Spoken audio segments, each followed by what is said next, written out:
Aujourd'hui, nous abordons un sujet qui suscite beaucoup de débats parmi les spécialistes et les parents. Faut-il mettre un tour de lit dans le lit de bébé? Les magasins spécialisés proposent une grande variété de tours de lit, mais sont-ils réellement sûrs pour nos tout-petits? Dans cette vidéo, nous allons explorer les risques liés à l'utilisation d'un tour de lit et découvrir les alternatives pour assurer la sécurité de nos bébés. Qu'est-ce qu'un tour de lit? Le tour de lit, également appelé contour de lit, est un accessoire de puériculture qui se place à l'intérieur du berceau ou du lit de bébé. Il peut être fixe, modulable, d'un seul tenant ou en plusieurs morceaux. Pourquoi mettre un tour de lit? Pour le confort et la sécurité de bébé.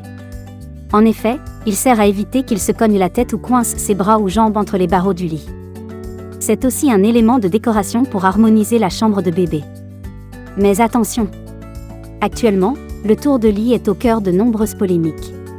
Malgré les avantages esthétiques et le sentiment de confort qu'il procure, le tour de lit fait débat depuis 2015. Aux États-Unis, 48 décès directement liés au tour de lit, ainsi que 146 cas de suffocation ou d'étranglement ont été recensés, dans une étude parue dans le journal de la pédiatrie. Une étude réalisée en France a également signalé que 19 décès de nourrissons sur 205 morts subites étaient attribués au tour de lit.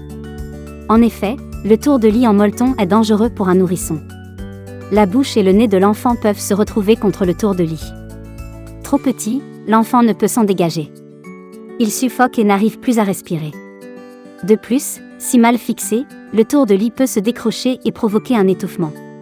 C'est pourquoi, de nombreux professionnels de la petite enfance déconseillent fortement son utilisation. Face à ce constat, les fabricants ont récemment conçu des tours de lit respirants. En maille-filet, ils laissent circuler l'air, en évitant que bébé se coince les jambes entre les barreaux. Si vous souhaitez utiliser un tour de lit classique, nous vous recommandons de le positionner à 10 cm au-dessus du matelas. Ainsi votre bébé peut voir ce qui se passe dans la chambre, tout en étant sécurisé. Vous pouvez aussi opter pour un tour de lit semi-rigide, ou le positionner à l'extérieur du lit.